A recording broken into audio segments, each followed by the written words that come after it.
نگرانی اوچا از افزایش کمپیشینی فقر در 3 سال پسین در افغانستان.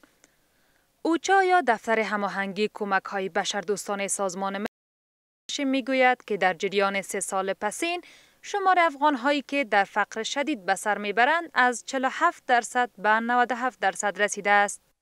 اوچا می‌افزاید تنها در 3 سال کسانی که در فقر شدید به سر می‌بردند از 47% به 97% رسیده است. کاهش درآمدها، افزایش قیمت‌ها و بحران نقدینگی پسین همه به این رقم ننگین کمک کرده است.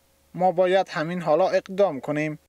در این میان شماری از آگاهان بر این باورند که امارت اسلامی برای حل چالش‌های اقتصادی باید با کشورهای منطقه تعامل سیاسی داشته باشد.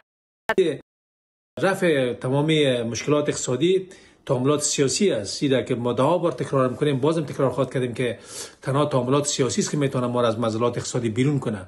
ما در شرایط قوی تولیدات اقتصادی نیستیم که در حقیقت بتونیم تنها خود ما از درون افغانستان همه چیز حل کنیم.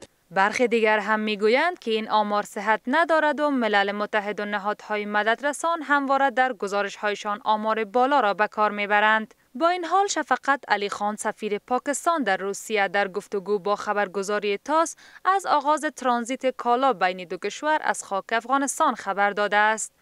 روسیه و پاکستان در حال ترانزیت کالا از طریق خاک افغانستانند و باید بگویم برای نخستین بار حجم زیاد از تجارت از طریق خاک افغانستان انجام می شود و این روند 25 تا 35 روز طول می کشد.